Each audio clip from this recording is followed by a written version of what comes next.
For the second time this season, Galatasaray have beaten the Premier League champions Liverpool, and for a team that plies its trade outside the big five leagues, that is a super impressive feat. Not many gave them a chance to even get this far, but they are surpassing expectations. This has got many people asking, what the heaven is happening to Galatasaray? Let's talk about it.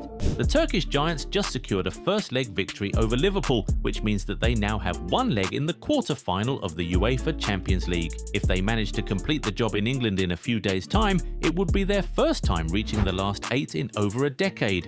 And remember how they got here.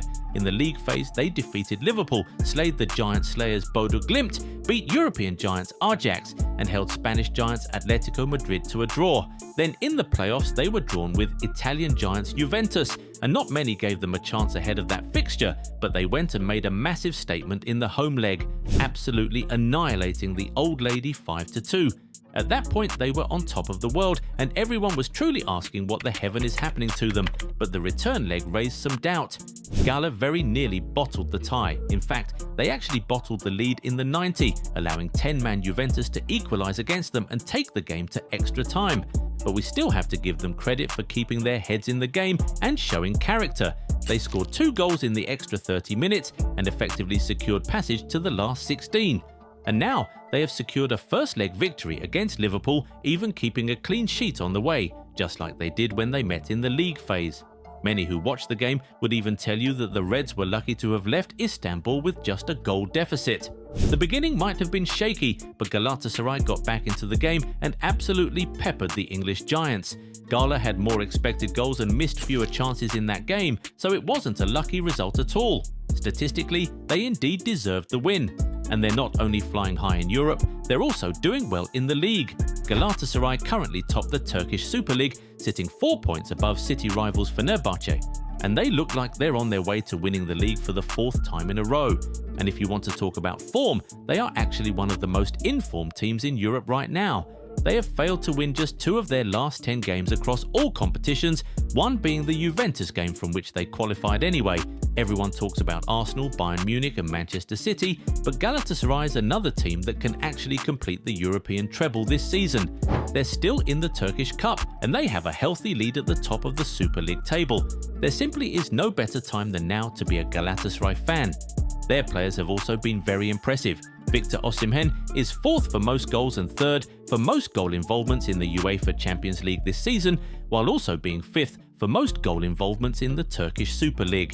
Mauro Icardi is 3rd for most goals in the league. Barış Alper Yilmaz is 2nd for most assists in the league. Leroy Sané is 1st for most big chances created in the Turkish top flight. And their goalkeeper Ugurcan Çakır is 2nd for most clean sheets and 1st for best save percentage in the league this season. So, not only is the club currently in a good place, the players are also individually giving the fans so much joy. They are doing their jobs very well and have made sure to not be too reliant on just one player. But how have they become this good? What actually happened? What changed for them? We'll get to that in a second, but if you aren't yet subscribed to the channel, now is a good time to do that so you never miss out on our amazing content. Hey Goal 90 family, what's good? The World Cup season is here and you already know the vibes on this channel. So for everyone who's been rocking with us, Goal 90 Shop has World Cup jerseys for the whole squad. Men, women and kids. Whatever country you're repping, we've got ya. Home kits, away kits, clean classics and the loud ones. Instant match day energy. And it's love from us. Free shipping worldwide. Grab yours now and let's run this tournament together. Done? Now, back to the video. You see, one of the reasons Galatasaray looks so good this season is because of the business they did in the summer. They managed to secure Victor Osimhen on a permanent transfer despite the odds. The feeling everywhere was that they would lose him to a bigger club in a bigger league after his loan spell there, but they somehow managed to convince the Nigerian striker to remain at the club, and he has been so important for them so far. They also signed Wilfried Singo and Ismail Jacobs from AS Monaco and Ugurcan Çakır from Trabzonspor in the summer window, and each of these players has been very important for the club so far. But they didn't just spend, they did some really shrewd business, snagging some experienced legends for free. They got Leroy Sané from Bayern Munich and Ilkay Gundogan from Manchester City, two top players who have elevated the level and mentality of the team.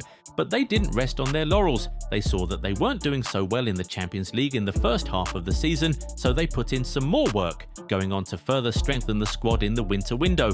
They brought in Noah Lang on loan from Napoli, Jasper Asprilla on loan from Girona, and Sacha Boey on loan from Bayern Munich. And in no time, we have already started to see the impact of these new players on the team. So, their good fortune is no accident. It is their careful and intentional planning that has brought them to this point, and it could take them further still. And massive credit has to go to their fans too.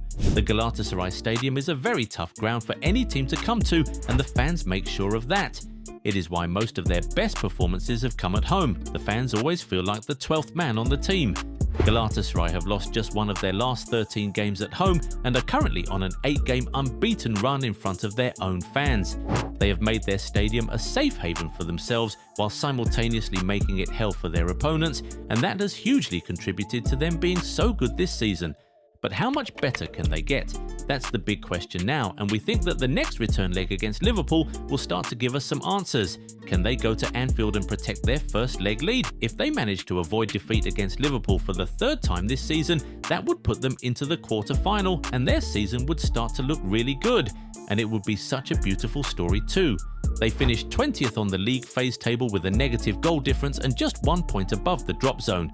But they have managed to defeat Juventus and could also knock out another European giant in Liverpool. Now, if we're being realistic here, asking Galatasaray to go all the way to win the Champions League feels like a very tall order, especially with the form top clubs like Bayern Munich and Arsenal are in. But a quarter-final run in the Champions League coupled with winning the league and the domestic cup would be a really good season, one of their best in years in fact. A season like this could help them in the summer transfer window too, whether in attracting more players or keeping the good ones they already have. But if they want to go a notch higher, one thing they would certainly have to work on, especially ahead of the second leg against Liverpool, is keeping cool heads at the back. They tend to give away many big chances due to silly errors in the defence, and that has cost them so far. If they really want to keep up this incredible form and perhaps go on to make history, then they must reduce the errors at the back to the barest minimum. They must also make sure not to lose their heads in the return leg the way they did against Juventus, because this time around they just may not be able to come back from it. Anyway, we now want to hear from you guys. How far do you think Galatasaray can go in the Champions League this season? Can they really avoid defeat at Anfield? Will they win the Super League and the Turkish Cup? What do you think is the biggest reason behind their current run of form? Just get in the comments and talk to us.